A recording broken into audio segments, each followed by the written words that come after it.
Well, General Khumalo came back to the Madlanga Commission to give evidence on how General Sibiya is linked to the Katiso Molefe, and also he gave evidence about another individual called Stuart James. This Stuart James is actually someone who is said to have many crimes on him and has been convicted of about 18 of the crimes that he committed, but says he has been a friend of General Sibiya, and even the car that General Sibiya drives belongs to that Stuart James. General Khumalo told the Madlanga Commission that the Toyota Hilux, a white Toyota Hilux that is currently being driven by General Sibiya, actually belongs to this Stuart James, who has been convicted of multiple crime involving hijacking of cars. Well, Mr. Stuart James did not waste any time. In fact, he went to speak about this matter to the media. Well, let's listen to Stuart James as he speaks about his relationship with General Sibiya and how it is that his car ended up being driven by General Sibiya and how it came about that General Sibiya is associated with this individual that has been convicted for stealing cars, hijacking cars, among other crimes that he is said to have committed. Let's listen in to Stuart James. So just to clarify about the convictions that he spoke about, the 18 convictions is part of one case. I have one conviction pertaining to those cases, and those cases are from 2011 and 2012. I was given a suspended sentence and a fine to pay. I've served the suspended sentence and I've paid the fine. So in our South African constitution, I'm a free man. I have no other cases that are pending against me. I'm not involved in crime syndicates. And furthermore, General Khumalo knows that. So the fact that he's chosen to mislead the Madlanga Commission leads me to believe one of two things. He's either trying to run a narrative or he's desperate because everything that they've been painting previously is not tying up. Let's talk to those 18 convictions because you've briefly explained and provided some context around them. It's related to one case that dates back to 2011 and 2012. Can you provide some clarity around that? Because I think for the layman, having 18 convictions that pertain to one case, it doesn't really make that much sense. Can you expand a little bit about what those convictions relate to? So in the time period, the 2010-2011 period, myself and a number of business people were involved in buying and selling vehicles. However, we hadn't done the due diligence in checking on how the vehicles were acquired and the system used to register them on e-Natus. A whole host of police officers were arrested. There was a whole host of businessmen that were arrested, and some of us took plea and sentencing agreements to nip it in the bud and close the chapter. It was a lack of oversight on our side. We should have done our due diligence, but there were a number of people at the same time period caught with the same scam. However, the charges did, in the competent verdict, reflect theft. Some of them were linked to carjacking, but that itself didn't necessarily mean that we were hijacking cars the way in which General Khumalo tried to portray it today, that every month we were stealing cars or hijacking cars. I'm sure, as you can see, I'm very easy to recognize, and it doesn't really make much sense what he's talking about, but obviously it's the narrative that he was trying to drive home today. I want to talk a little bit about the personal relationships that you claim to have with General Dumisani Khumalo, because you say that you know him, he knows you well, and he should have spoken to you about this prior to dropping your name at the commission. But firstly, I want to talk a little bit more about these cases and where they were committed, because I believe most of the cases were in KZN, but there's also another case pertaining to the Northwest. Can you clarify that for us? Okay, so the KZN cases are the bulk of the 18 that he spoke about in terms of the convictions, which all fall under one operation, which was basically one case. It's one sentencing agreement with 18 charges. It's not 18 different cases that were run simultaneously in 18 different courts throughout the country. It was centralized, it's one issue with one sentence. What he alluded to the public is that in the Northwest, the case was subsequently withdrawn. And we have no charges in the Northwest, nor was I convicted of anything in the Northwest. Let's talk about your relationship before I come to the relationship that you have with Shadrack Sibiya, Lieutenant General Shadrack Sibiya. But I think more to the point right now that what you've spoken about is what's your relationship with Dumisani Khumalo? So it's actually strange that it slipped his mind to explain how he knows me. I was introduced to General Khumalo, Dumisani Khumalo, in Mr. Shadrack Sibiya's office, working on an issue pertaining to a mass murder that had happened in the area where I'm from. And in that instance, I had worked with him a lot. I know a number of his members that are operational based in KZN.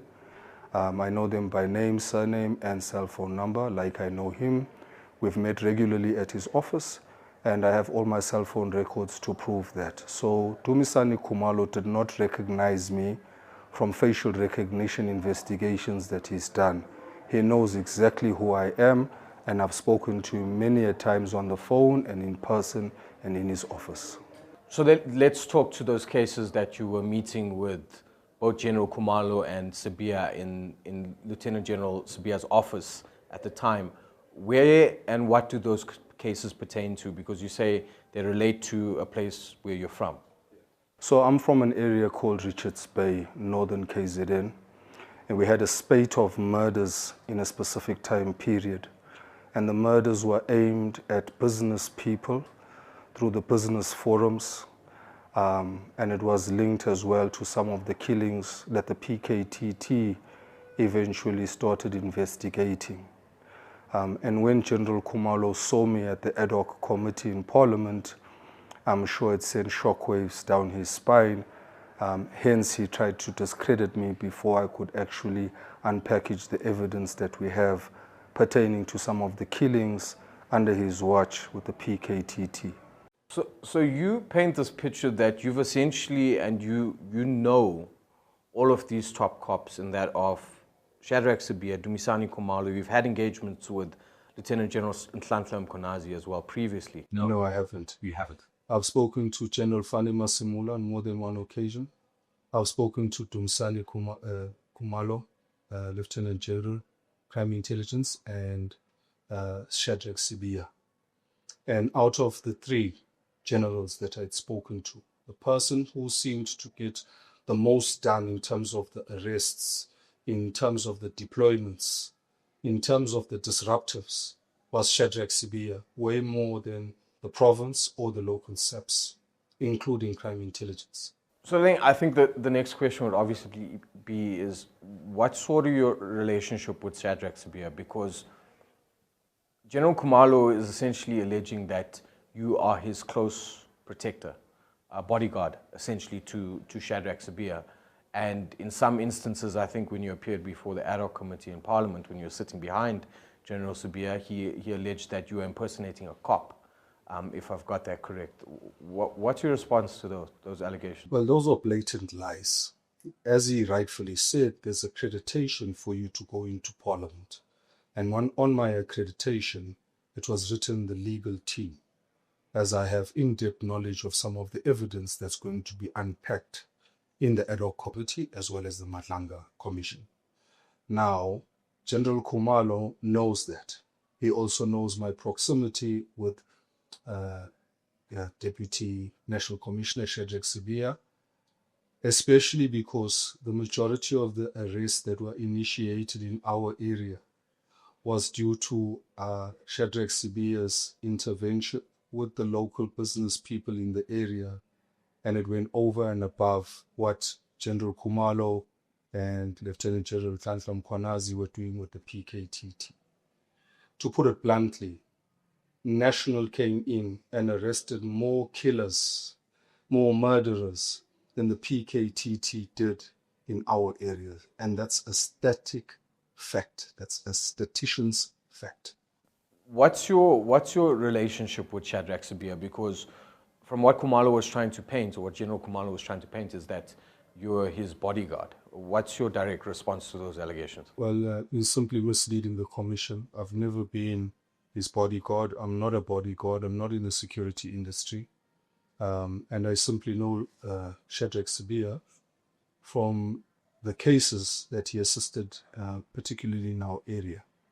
And every time we call him, he's always open and available to assist us. Wherever we needed his assistance, he's always assisted us. So when I saw that they had taken his close protectors away and they had taken the vehicles away from him, I then availed one of my vehicles, which is the Toyota Hilux that you saw, which is B6. It means it's bulletproof to semi-automatic carbine rounds, meaning it can withstand bullets from an AK-47. And I'm the person who then borrowed him that vehicle to travel around while he was trying to source his transport and get more protectors, which was declined by the National General Any. So in that footage, or those stills that we were shown at the Madlanga Commission today, where we had basically footage from across the city of Joburg capturing both your Toyota Hilux, but then also a state white BMW following close behind. Was that you driving the vehicle, the Hilux, or was that General Sibiya driving the vehicle? It was General Sibiya driving the vehicle from what I saw on the evidence being presented. I'm not sure myself. I wasn't in the vehicle. Once I handed over the keys for him to utilize the vehicle, he is free to do what he wanted to do with the vehicle to ensure that his life and his family's lives are protected. So how long did General Sibiya have this vehicle in his possession? Does he still have it in his possession? Have you still loaned it to him and is he still using it? He's still utilizing the vehicle. He was trying to arrange a secondary vehicle for himself with bulletproof, because we know the modus operandi of the people that we're dealing with. And a number of people have been assassinated, and assassination links to them. So I advised him to utilize a bulletproof vehicle until he can get himself another bulletproof vehicle and a backup vehicle. Well, that is Mr. Stuart James. Mr. Stuart James does not deny that he knows Mr. Shadrach Sibiya, and he also agrees that he gave him the car that Shadrach Sibiya is currently driving around with. But he speaks about knowing General Khumalo as well. However, his knowing of General Khumalo comes from General Sibiya, because he says he was introduced to General Khumalo by Shadrach Sibiya. So it seems him and Sibiya have been together for a very long time. And from when he speaks, when you listen, you can hear that he's actually defending General Sibiya. It seems he has come guns blazing to defend General Sibiya in all the accusations or the allegations that have been spoken about him. And his story in his defense of him buying cars that had been stolen doesn't make sense.